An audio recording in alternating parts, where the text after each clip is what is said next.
TRS party ఉపాధ్యక్షులుగా విస్తృత సమావేశానికి అధ్యక్షత వహిస్తున్న ముఖ్య అతిథిగా విచ్చేసిన అన్న సుభాష్ అన్న గారికి, అదేవిధంగా కాకృష్ణ అన్న గారికి, అదేవిధంగా మన లక్ష్మణ గారికి, ఇక్కడికి విచ్చేసిన పెద్దలందరికీ, కార్పొరేటర్లకు, ఎక్స్ట్రాపరేటర్, డివిజన్ ప్రజలకు, టీఆర్ఎస్ కుటుంబ సభ్యులు, మహిళా నాయకురాలకు, నాయకులకు, ప్రతి ఒక్కరు కూడా నా తెలంగాణ ఉద్యమ వందనాలు తెలియజేసుకుంటూ, టీఆర్ఎస్ ప్రస్థానం తీసుకున్నప్పుడు రేపు జరగబోయే 20 సంవత్సరాలు అంటే ఎంత గ్రాండ్గా ఉండాలంటే 20 సంవత్సరాలుగా దాదాపుగా 13 సంవత్సరాలు ఉద్యోగంలో కష్టపడి తెలంగాణ సాధించి, ఇదే విధంగా 7 సంవత్సరాలు కూడా బ్రహ్మాండమైన ప్రగతిని ఎక్కడ కానీ ఎరగని రీతిలో ప్రగతిని సాధిస్తున్నాం. మన ఏకైక పార్టీ టీఆర్ఎస్ పార్టీ దేశంలోనే అని చెప్పక తప్పదు.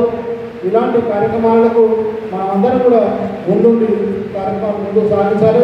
అదేవిధంగా మన హైదరాబాద్ విషయాన్ని తీసుకొచ్చామని మళ్ళీ అభివృద్ధి ఉప్పల్ కాన్సెప్ట్ కానీ మళ్ళీ డివిజన్లు కానీ చాలా వరకు కూడా అభివృద్ధి పనులు చేసిన పనులన్నీ కూడా దాదాపుగా ప్రజలు దృష్టిలకు మన కార్యకర్తల నాయకులు కూడా ప్రతి ఒక్కరు కూడా బాధ్యత ఫీలై ప్రతి ఒక్కరు కూడా తీసుకుపోవాలి.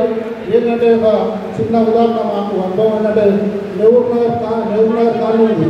ఆ కాలనీలో ఏం చేయలేదు అనేది ఒకటి మేము పోయినప్పుడు అనుకుంటాం. కానీ అలా చేసింది చాలా ఉంది. మా నెహ్రూ నగర్ కాలనీ లేదంటే ఒక కాలనీ ఉదాహరణ తీసుకుంటాం. అప్పుడు ఎవరు భావించడానికి కోర్చు. ఎందుకంటే అందులో వాటర్ పైప్ లైన్ ఇంతవరకు లేకుండా కార్పొరేట్లో వాటర్ పైప్ లైన్ మొత్తం వేయడం జరిగింది. అదే ఇంకా ఏది 1 రూపీ కలెక్షన్ కూడా తెల్ల రేషన్ కార్డులు లేని వాళ్ళకు కూడా ఇబ్బంది అవుతుందంటే కూడా ఎంఆర్ఓతో విఆర్ఓతో కూడా మాట్లాడి వాళ్ళకు లో ఇన్కమ్ సెక్టర్ కూడా ఇప్పించడం జరిగింది. ఇవన్నీ చేస్తున్నా కానీ 4 సంవత్సరాలు కూడా మాకు బిల్లు వస్తేమో ఫ్రీగా హెచ్ఎల్కు కొంత లైన్లకి తీసుకున్నారు. ఆ హెచ్ఎల్ కంపెనీ కూడా బంద్ అయినప్పుడు కూడా అప్పుడు గతంలో ఉన్న రామ్మోహన్ అన్న గారి శాఖల్లోనే వారంలో నీళ్ళు బంద్ అయితే మళ్ళీ యథావిధిగా దేవున్న కాలనీకి నీళ్లు కూడా ఇప్పించడం జరిగింది. ప్రతి దగ్గర ప్రతి ఇంటికి కూడా నీళ్ళ కలెక్షన్ లీగల్గా ఇప్పుడు వేయడం జరిగింది. అదేవిధంగా 2 కమిటీలు వేయడం జరిగింది. ఈ పెద్ద రోడ్డు కూడా చాలా ఖరాబ్ ఉన్న రోడ్ వేయడం జరిగింది. స్ట్రీట్ లైట్ వేయడం జరిగింది. ఏది బోర్డులకు అయితే లెక్కేది అప్పుడు బోర్డు రిపేర్ చేయడం జరుగుతుంది. అన్ని టోటల్ కూడా ఏ లైట్ అయినా ఏది అయినా కానీ ప్రతిదీ కూడా చేయడం జరుగుతుంది. ఇప్పుడు ఆ నీళ్లు వాటర్ కలెక్షన్ అయినాక సీసీ రోడ్లు వేస్తే మొత్తం పనులు అయిపోయినాయి. డ్రైనేజ్ కూడా దాదాపు 45 లక్షలు డ్రైనేజ్ చేయడం జరిగింది. అంటే ఒక కాలనీకే గిన్ని పనులు దాదాపుగా 1.5-2 కోట్ల పనులు చేసినప్పుడు కూడా మనం లోపం చెప్పుకోలేని లోపం ఎందుకు ఉంటుందంటే వాళ్ళ నీళ్ళకు కూడా తెలుసు, కానీ వాళ్ళు చెప్పుకోలేకపోతున్నారు. అది ఆ వయసు ఎదగాలి. మన ఇదివరకు గతంలో తెలుగుదేశం ప్రభుత్వం ఉన్నప్పుడు ఏ చిన్న కేసులో కూడా చేసిన పని కూడా కాపురాలు చెప్పి 2-3 సంవత్సరాలు చెప్పే పరిస్థితి ఉంటుంది. కానీ మనం చేసుకున్న పనులు మనం చెప్పుకోలేకపోతున్నాం. మన శ్మశాన వాడిగా బ్రహ్మాండంగా అయింది. అదేవిధంగా నగర శ్మశాన వాడిగా చేసిన, అశోక్ నగర శ్మశాన వాడిగా చేసిన ప్రతి కూడా బయట వెళ్తే ఒకటి ఉండొచ్చు.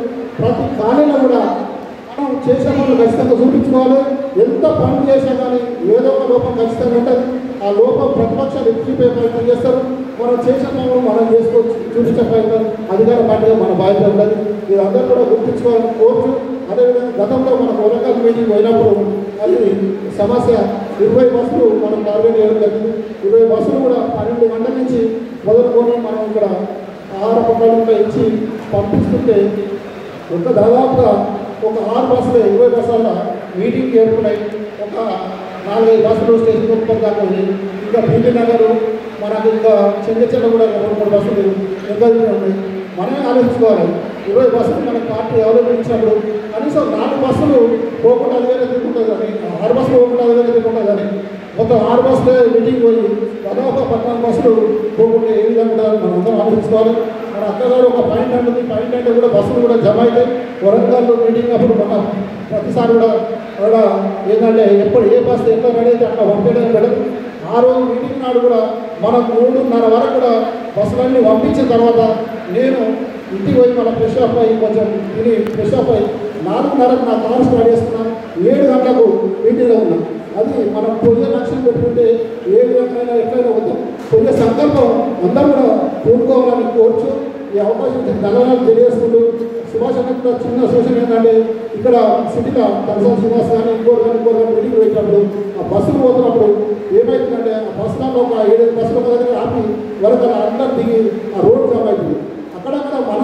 ఈ రోడ్ అంతా జామ్ చేసిందంటే మనం జామ్ చేసింది, మా టీఆర్ఎస్ నాయకులు జామ్ చేసింది, హైదరాబాద్ నాయకులు ఎక్కువ సమయం జామ్ చేసింది. ఇలాంటి పోలీసులను పెట్టి ఎక్కడికక్కడ కూడా ఎక్కడన్నా బస్సులు నిజంగా కూడా ఆపుకోవాలంటే కూడా సైడ్ సపోర్ట్ వల్ల ఆపుకోవాల్సిందిగా కోర్చు ఈ అవకాశం ఇచ్చాను. ధన్యవాదాలు తెలియజేసుకుంటూ ఇప్పుడు